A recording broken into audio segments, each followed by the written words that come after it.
दोस्तों, कहानियों की श्रृंखला में हमारी आज की कहानी का शीर्षक है रानी सारंधा। इस कहानी का प्रथम प्रकाशन 1910 ईस्वी में जमाना पत्रिका में हुआ था। तो आइए सुनते हैं कहानी रानी सारंधा।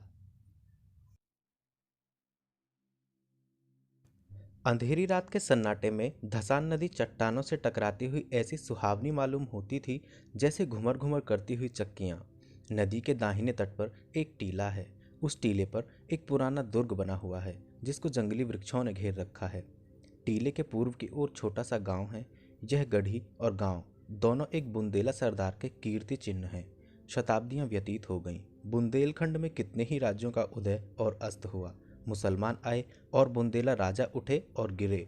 कोई गांव, कोई इलाका ऐसा न था जो इन दुर्व्यवस्थाओं से पीड़ित न हो। मगर इस दुर्ग पर किसी शत्रु की विजय पताका न लहराई और इस गांव में किसी विद्रोह का भी पदार्पण न हुआ। यह उसका सौभाग्य था। अनिरुद्ध सिंह वीर राजपूत था।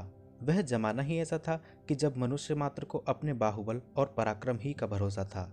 एक ओर मुसलमान सेनाएं पैर जमाए खड़ी रहती, दूसरी ओर बलवान राजा अपने निर्बल भाइयों का गला घोटने को तत्पर रहते थे। अनिरुद्ध सिंह के पास सवारों और पियादों का एक छोटा सा मगर सजीव दल था। इससे वह अपने कुल और मर्यादा की रक्षा किया करता था। उसे कभी चैन से बैठना नसीब न होता था। 3 वर्ष पहले उसका विवाह शीतला देवी से हुआ था। मगर अनिरुद्ध विहार के दिन और विलास की रातें पहाड़ों में काटता था और शीतला देवी उसकी जान की खैर मनाने में। वह कितनी ही बार पति से अनुरोध कर चुकी थी, कितनी ही बार उसके पैरों पर गिरकर रोई थी कि तुम मेरी आंखों से दूर न हो, मुझे हरिद्वार ले चलो, तुम्हारे साथ वनवास अच्छा है, यह वियोग अब नहीं सहा जाता। उसने प्यार से कहा, जिद से कहा, विनय की, मगर अनिरुद्ध बुंदेला था। शीतला अपने किसी हथियार से उसे परास्त न कर सकी। अंधेरी रात थी। सारी दुनिया सोती थी। तारे आकाश में जागते थे। शीतला देवी पलंग पर पड़ी करवटें बदल रही थी और उसकी ननद सारंधा फर्श पर बैठी मधुर स्वर से गाती थी। आ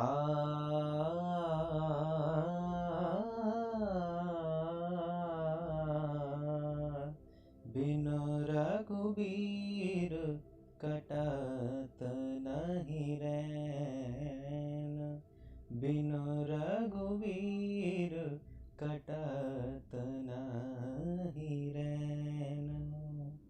शीतला ने कहा, जी न जलाओ, क्या तुम्हें भी नींद नहीं आती?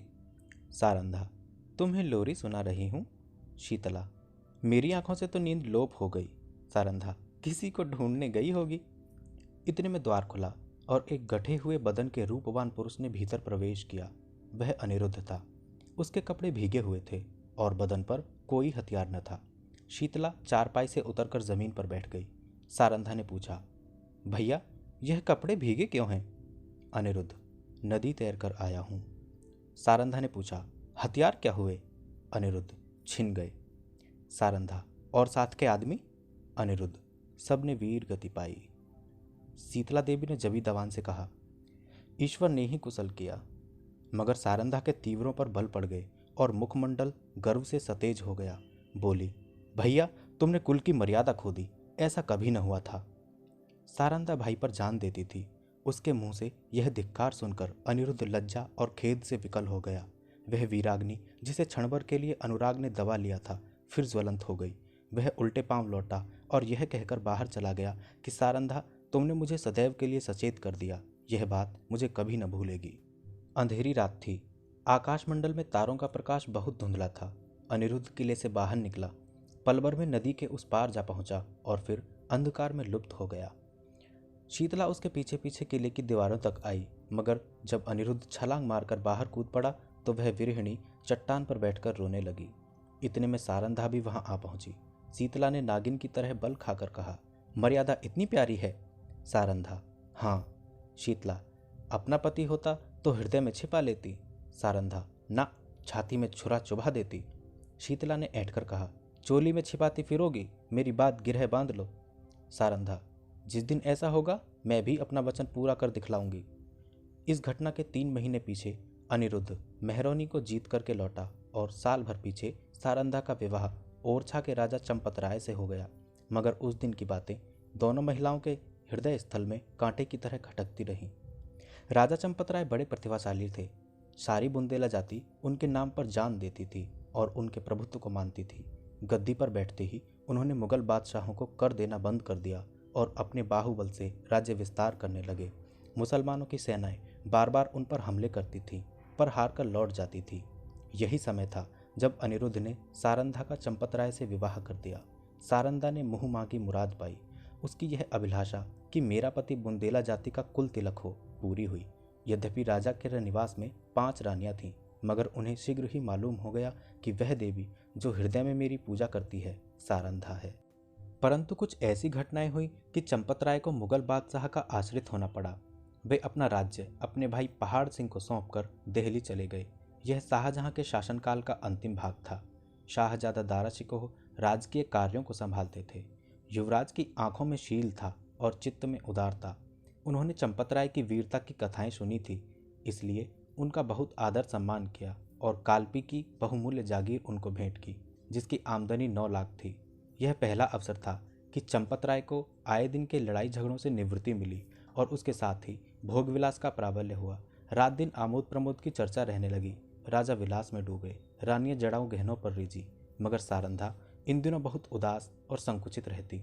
वह इन रहस्यों से दूर दूर रहती। ये नृत्य और गान की सभाएं उसे सूनी प्रतीत होती।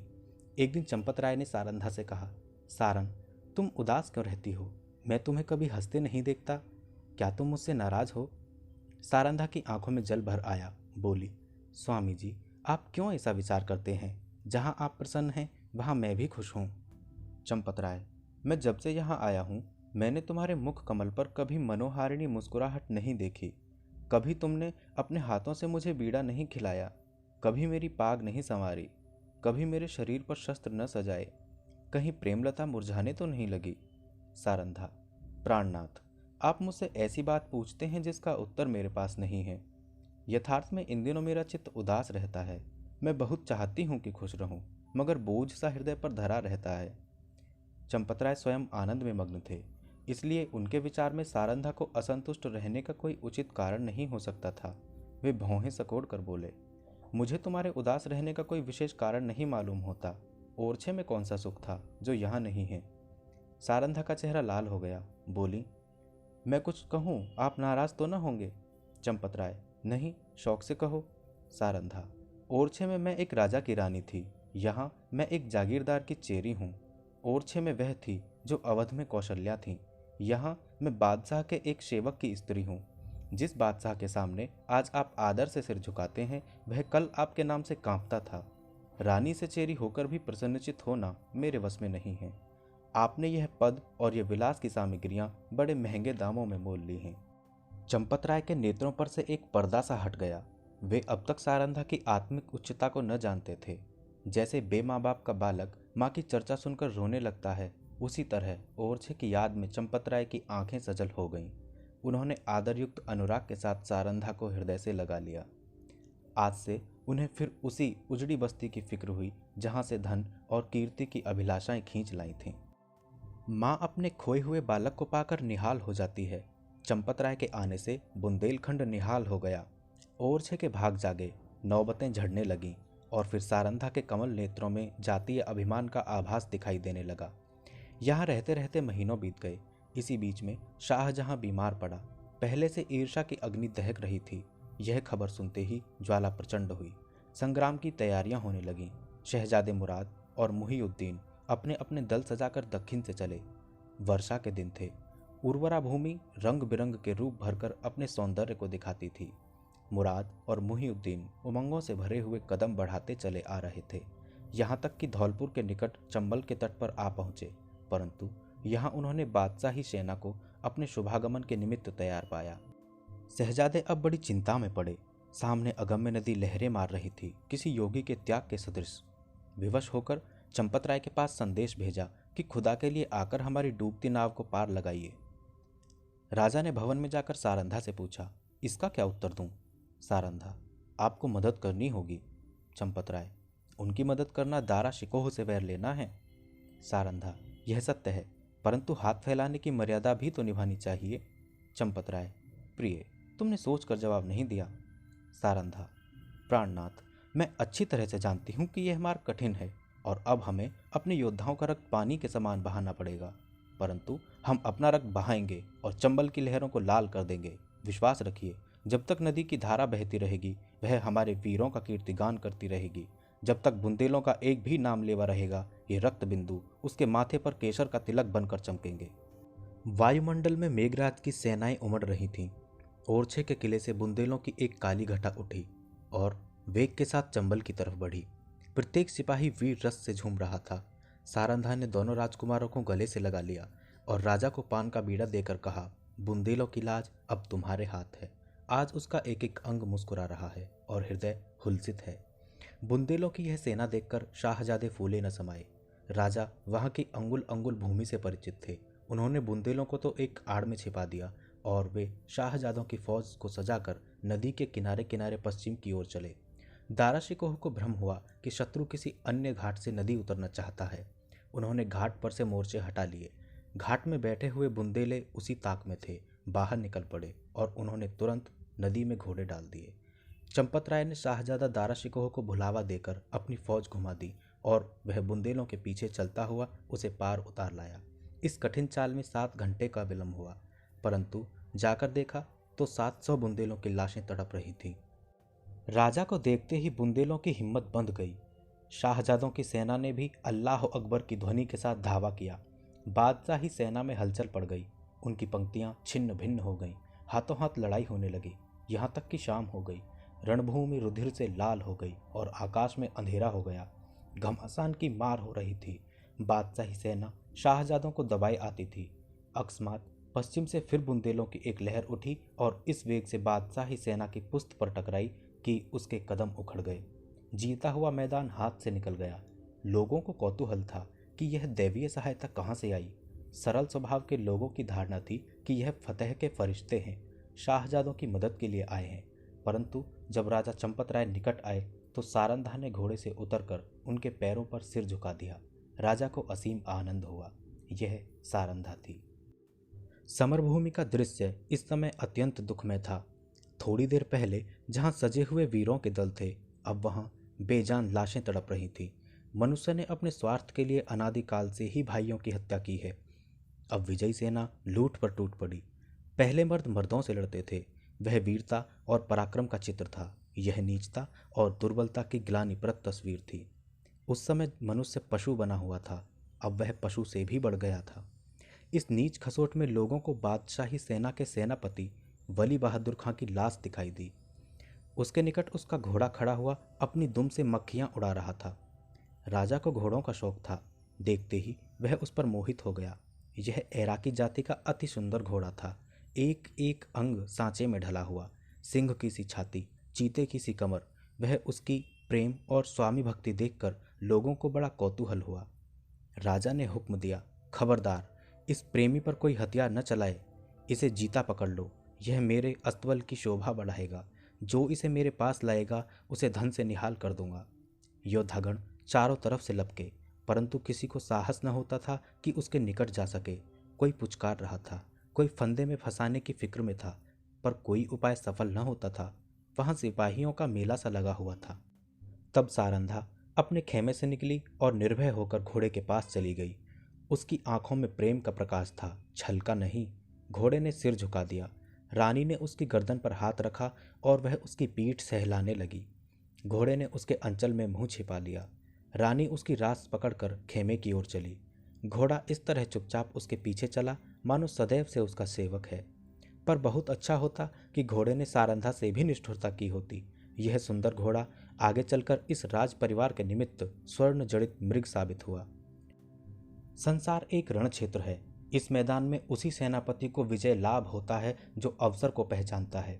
वह अवसर पर जितने उत्साह से आगे बढ़ता है, उतने ही उत्साह से आपत्ति के समय पीछे हट जाता है। वह वीर पुरुष राष्ट्र निर्माता होता है और इतिहास उसके नाम पर यश के फूलों की वर्षा करता है। पर इस मैदान में कभी कभी ऐसे सिपाही भी जाते हैं जो अवसर पर कदम बढ़ाना जानते हैं, लेकिन संकट में पीछे हटना नहीं जानते। ये रणवीर पुरुष विजय को नीति की भेंट कर देते हैं। वे अपनी सेना का नाम मिटा देंगे, किंतु जहां एक बार पहुंच गए हैं वहां से कदम पीछे न हटाएंगे। उनमें कोई विरला ही संसार क्षेत्र में विजय प्राप्त करता है, किंतु प्राय उसकी हार विजय से भी अधिक गौरवात्मक होती है। अगर अनुभवशील सेनापति राष्ट्रों की नींव डालता है तो आन पर जान देने वाला, मुंह न मोड़ने वाला सिपाही राष्ट्र के भावों को उच्च करता है और उसके हृदय पर नैतिक गौरव को अंकित कर देता है।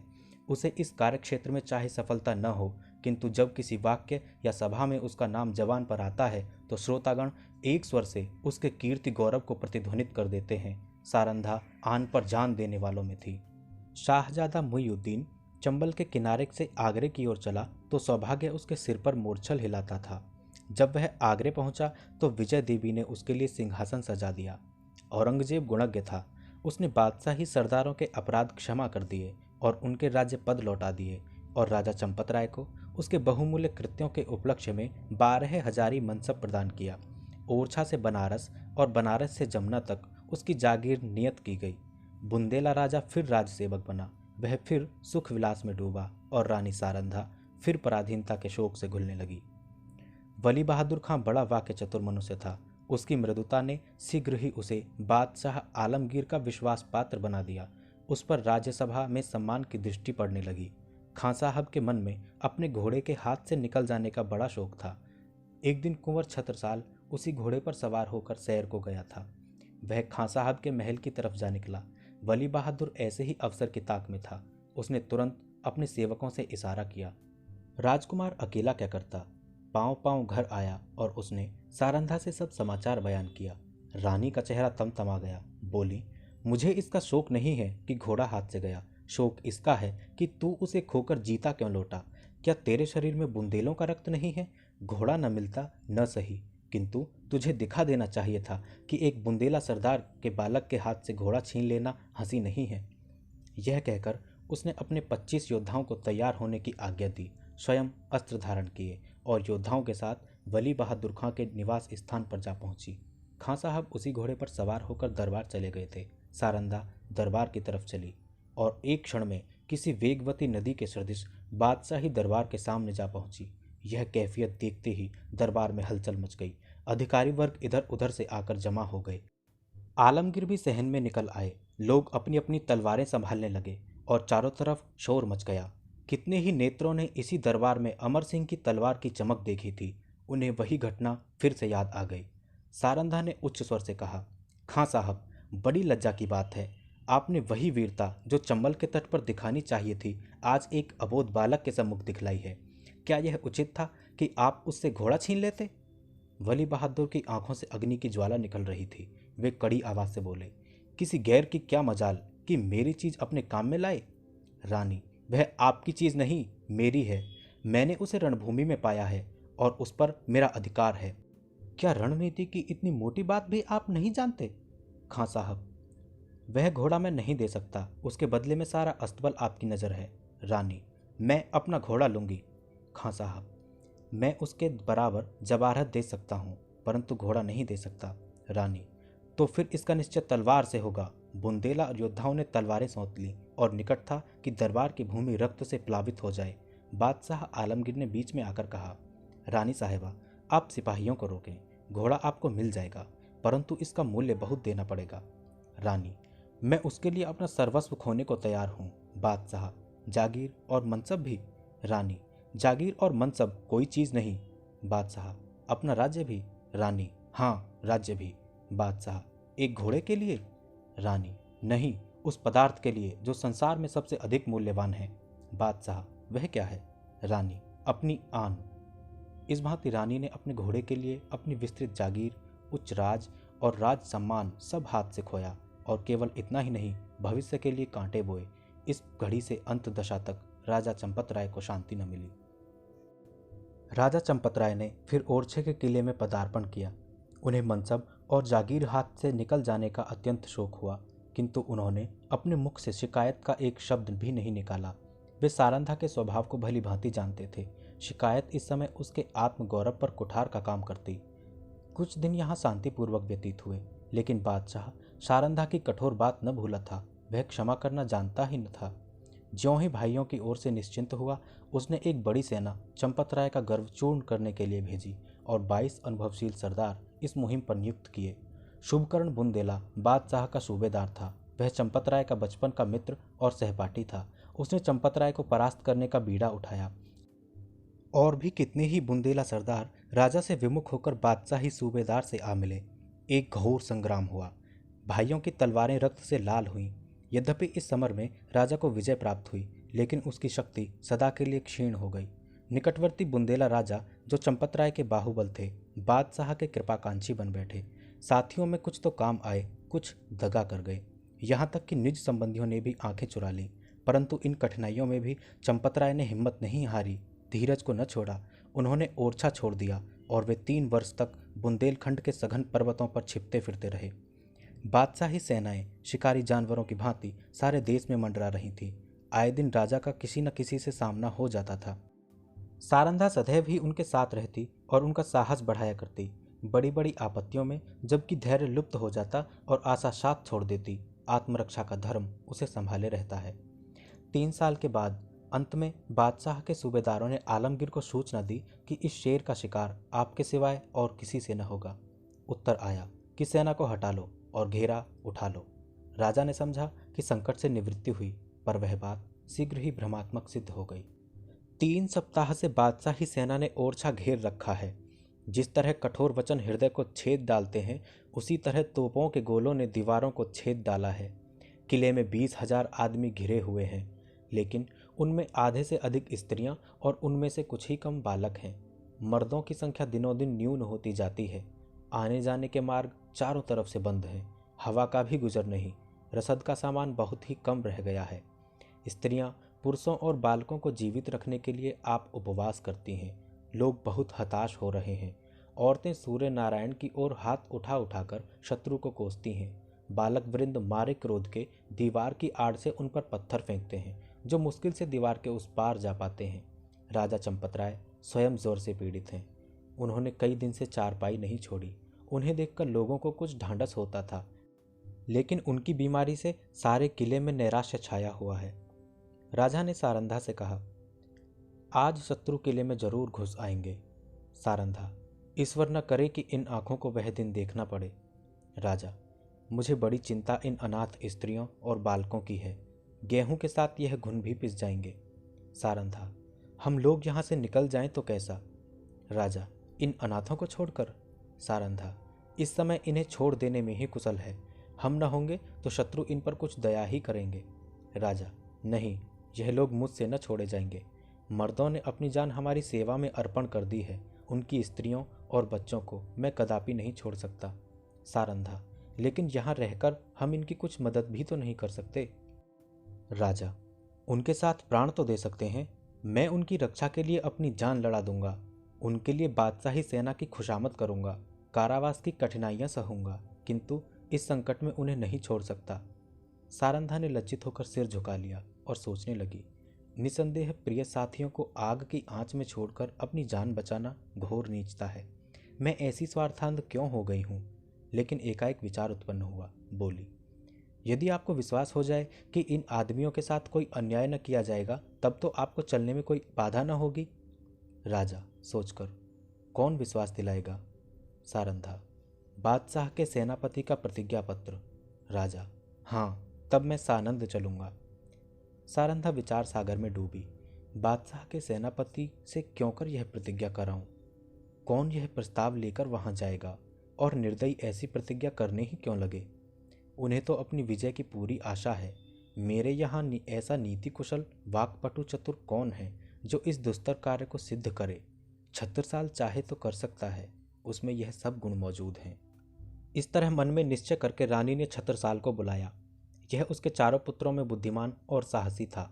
रानी उसे सबसे अधिक प्यार करती थी। जब छत्रसाल ने आकर रानी को प्रणाम किया तो उसके कमल नेत्र सजल हो गए और हृदय से दीर्घ निश्वास निकल गया। छत्रसाल, माता, मेरे लिए क्या आज्ञा है? रानी, आज लड़ाई का क्या ढंग है? छत्रसाल, हमारे 50 योद्धा अब तक काम आ चुके हैं। रानी, बुंदेलों की लाज अब ईश्वर के हाथ है। छत्रसाल, हम आज रात को छापा मारेंगे। रानी ने संक्षेप में अपना प्रस्ताव छत्रसाल के सामने उपस्थित किया और कहा, यह काम किसे सौंपा जाए?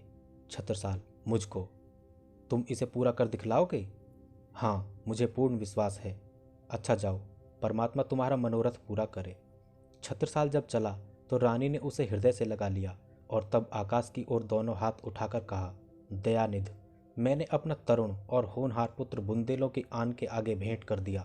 अब इस आन को निभाना तुम्हारा काम है। मैंने बड़ी मूल्यवान वस्तु अर्पित की है, इसे स्वीकार करो। दूसरे दिन प्रातःकाल सारंधा स्नान करके थाल में पूजा की सामग्री लिए मंदिर को चली। उसका चेहरा पीला पड़ गया था और आंखों तले अंधेरा छाया जाता था। वह मंदिर के द्वार पर पहुंची ही थी कि उसके थाल में बाहर से आकर एक तीर गिरा। तीर की नोक पर एक कागज का पुर्जा लिपटा हुआ था। सारंधा ने थाल मंदिर के चबूतरे पर रख दिया और पुर्जे को खोलकर देखा तो आनंद से चेहरा खिल गया। लेकिन यह आनंद क्षण भर का था। हाय, इस पुर्जे के लिए मैंने अपना प्रिय पुत्र खो दिया है। कागज के टुकड़े को इतने महंगे दामों में किसने लिया होगा। मंदिर से लौटकर सारंधा राजा चंपत राय के पास गई और बोली, प्राणनाथ, आपने जो वचन दिया था उसे पूरा कीजिए। राजा ने चौंक कर पूछा, तुमने अपना वादा पूरा कर दिया? रानी ने वह प्रतिज्ञा पत्र राजा को दे दिया। चंपत राय ने उसे गौर से देखा, फिर बोले, अब मैं चलूंगा और ईश्वर ने चाहा तो एक बार फिर शत्रुओं की खबर लूंगा। लेकिन सारन, सच बताओ, इस पत्र के लिए क्या देना पड़ा है? रानी ने कुंठित स्वर से कहा, बहुत कुछ। राजा, सुनो। रानी, एक जवान पुत्र। राजा को बाण सा लग गया। पूछा, कौन? अंगद राय? रानी, नहीं। राजा, रतन साहा? रानी, नहीं। राजा, छत्रसाल? रानी, हाँ। जैसे कोई पक्षी गोली खाकर परों को फड़फड़ाता है और तब बेदम होकर गिर पड़ता है, उसी भांति चंपत राय पलंग से उछले और फिर अचेत होकर गिर पड़े। छत्रसाल उनका परम प्रिय पुत्र था। उनके भविष्य की सारी कामनाएं उसी पर अवलंबित थीं। जब चेत हुआ तब बोले, सारन, तुमने बुरा किया। अंधेरी रात थी। रानी सारंधा घोड़े पर सवार चंपत राय को पालकी में बिठाए किले के गुप्त मार्ग से निकली जाती थी। आज से बहुत काल पहले एक दिन ऐसी ही अंधेरी दुखमय रात्रि थी। तब सारंधा ने शीतला देवी को कुछ कठोर वचन कहे थे। शीतला देवी ने उस समय जो भविष्यवाणी की थी वह आज पूरी हुई। क्या सारंधा ने उसका जो उत्तर दिया था वह भी पूरा होकर रहेगा? मध्याह्न था। सूर्य नारायण सिर पर आकर अग्नि की वर्षा कर रहे थे। शरीर को झुलसाने वाली प्रचंड प्रखर वायु वन और पर्वतों में आग लगाती फिरती थी। ऐसा विदित होता था मानो अग्निदेव की समस्त सेना गरजती हुई चली आ रही है। गगनमंडल इस भय से कांप रहा था। रानी सारंधा घोड़े पर सवार चंपत राय को लिए पश्चिम की तरफ चली जाती थी। ओरछा 10 कोस पीछे छूट चुका था और प्रतिक्षण यह अनुमान स्थिर होता जाता था कि अब हम भय के क्षेत्र से बाहर निकल आए। राजा पालकी में अचेत पड़े हुए थे और कहार पसीने में सराबोर थे। पालकी के पीछे 5 सवार घोड़ा बढ़ाए चले आते थे। प्यास के मारे सबका बुरा हाल था। तालू सूखा जाता था। किसी वृक्ष की छाह और कुएं की तलाश में आंखें चारों ओर दौड़ रही थीं। अचानक सारंधा ने पीछे की तरफ देखा तो उसे सवारों का एक बड़ा दल आता हुआ दिखाई दिया। उसका माथा ठनका कि अब कुशल नहीं है। फिर विचार हुआ कि शायद मेरे राजकुमार अपने आदमियों को लिए हमारी सहायता के लिए आ रहे हैं। निराशा में भी आशा साथ नहीं छोड़ती। कई मिनट तक वह इसी आशा और भय की अवस्था में रही, यहाँ तक कि वह दल निकट आ गया और सिपाहियों के वस्त्र साफ नजर आने लगे। रानी ने एक ठंडी सांस ली। उसका शरीर तृणवत कांपने लगा। यह बादशाही सेना के लोग थे। सारंधा ने कहारों से कहा, डोली रोक लो। बुंदेला सिपाहियों ने भी तलवारें खींच ली। राजा की दशा बहुत शोचनीय थी, किंतु जैसे दबी हुई आग हवा लगते ही प्रदीप्त हो जाती है, उसी प्रकार इस संकट का ज्ञान होते ही उनके जर्जर शरीर में वीरात्मा चमक उठी। वे पालकी का पर्दा उठाकर बाहर निकल आए। धनुष बाण हाथ में ले लिया, किंतु वह धनुष जो उनके हाथ में इंद्र का वज्र बन जाता था इस समय जरा भी न झुका। सिर में चक्कर आया, पैर थर्राए और वे धरती पर गिर पड़े। भावी अमंगल की सूचना मिल गई। उस पंख रहित पक्षी के सदृश जो सांप को अपनी तरफ आते देखकर ऊपर को उचकता और फिर गिर पड़ता है, राजा चंपत राय फिर संभल उठे और फिर गिर पड़े। सारंधा ने उन्हें संभालकर बैठाया और रोकर बोलने की चेष्टा की, परंतु मुंह से केवल इतना ही निकला, प्राणनाथ। इसके आगे मुंह से एक शब्द भी न निकल सका। आन पर मरने वाली सारंधा इस समय साधारण स्त्रियों की भांति शक्तिहीन हो गई, लेकिन एक अंश तक यह निर्बलता स्त्री जाति की शोभा है। चंपत राय बोले, सारन, देखो हमारा एक वीर जमीन पर गिरा। शोक, जिस आपत्ति से यावत जीवन डरता रहा, उसने इस अंतिम समय में आ घेरा। मेरी आंखों के सामने शत्रु तुम्हारे कोमल शरीर को हाथ लगाएंगे और मैं जगह से हिल भी न सकूंगा। हाय, मृत्यु तू कब आएगी? यह कहते कहते उन्हें एक विचार आया। तलवार की तरफ हाथ बढ़ाया, मगर हाथों में दम न था। तब सारंधा से बोले, प्रिय, तुमने कितने ही अवसरों पर मेरी आन निभाई है। इतना सुनते ही सारंधा के मुरझाए हुए मुख पर लाली दौड़ गई, आंसू सूख गए। इस आशा ने कि मैं पति के कुछ काम आ सकती हूँ उसके हृदय में बल का संचार कर दिया। वह राजा की ओर विश्वासोत्पादक भाव से देखकर बोली, ईश्वर ने चाहा तो मरते दम तक निभाऊंगी। रानी ने समझा राजा मुझे प्राण देने का संकेत कर रहे हैं। चंपत राय, तुमने मेरी बात कभी नहीं टाली। सारंधा, मरते दम तक न टालूंगी। राजा, यह मेरी अंतिम याचना है, इसे अस्वीकार न करना। सारंधा ने तलवार को निकालकर अपने वक्षस्थल पर रख लिया और कहा, यह आपकी आज्ञा नहीं है, मेरी हार्दिक अभिलाषा है कि मैं मरूं तो मेरा मस्तक आपके पद कमलों पर हो। चंपत राय, तुमने मेरा मतलब नहीं समझा। क्या तुम मुझे इसलिए शत्रुओं के हाथ में छोड़ जाओगी कि मैं बेड़ियां पहने हुए दिल्ली की गलियों में निंदा का पात्र बनूं? रानी ने जिज्ञासा की दृष्टि से राजा को देखा। वह उनका मतलब न समझी। राजा, मैं तुमसे एक वरदान मांगता हूँ। रानी, सहर्ष मांगिए। राजा, यह मेरी अंतिम प्रार्थना है, जो कुछ कहूँगा करोगी? रानी, सिर के बल करूँगी। राजा, देखो तुमने वचन दिया है, इनकार न करना। रानी कांपकर, आपके कहने की देर है। राजा, अपनी तलवार मेरी छाती में चुभा दो। रानी के हृदय पर वज्रघात सा हो गया। बोली, जीवननाथ। इसके आगे और वह कुछ न बोल सकी। आंखों में निराशा छा गई। राजा, मैं बेड़ियां पहनने के लिए जीवित नहीं रहना चाहता। रानी, मुझसे यह कैसे होगा? पांचवा और अंतिम सिपाही धरती पर गिरा। राजा ने झुंझलाकर कहा, इसी जीवन पर आन निभाने का गर्व था। बादशाह के सिपाही राजा की तरफ बढ़े। राजा ने निराशापूर्वक भाव से रानी की ओर देखा। रानी क्षणभर अनिश्चित रूप से खड़ी रही, लेकिन संकट में हमारी निश्चयात्मक शक्ति बलवान हो जाती है। निकटता के सिपाही लोग राजा को पकड़ लें कि सारंधा ने दामनी की भांति लपक कर अपनी तलवार राजा के हृदय में चुभा दी। प्रेम की नाव प्रेम के सागर में डूब गई। राजा के हृदय से रुधिर की धारा निकल रही थी, लेकिन चेहरे पर शांति छाई हुई थी। कैसा हृदय है! वह स्त्री जो अपने पति पर प्राण देती थी, आज उसकी प्राणघातिका है। जिस हृदय से आलिंगित होकर उसने यौवन सुख लूटा, जो हृदय उसकी अभिलाषाओं का केंद्र था, जो हृदय उसके अभिमान का पोषक था, उसी हृदय को सारंधा की तलवार छेद रही है। किसी स्त्री की तलवार से ऐसा काम हुआ है? आह, आत्म अभिमान का कैसा विषादमय अंत है। उदयपुर और मारवाड़ के इतिहास में भी आत्मगौरव की ऐसी घटनाएं नहीं मिलती। बादशाही सिपाही सारंधा का यह साहस और धैर्य देखकर दंग रह गए। सरदार ने आगे बढ़कर कहा, रानी साहिबा, खुदा गवाह है, हम आपके गुलाम हैं। आपका जो हुक्म हो उसे बसरो चश्म बजा लाएंगे। सारंधा ने कहा, अगर हमारे पुत्रों में से कोई जीवित हो तो ये दोनों लाशें उसे सौंप देना। यह कहकर उसने वही तलवार अपने हृदय में चुभा ली। जब वह अचेत होकर धरती पर गिरी तो उसका सिर राजा चंपत राय की छाती पर था। ये थी कहानी रानी सारंधा।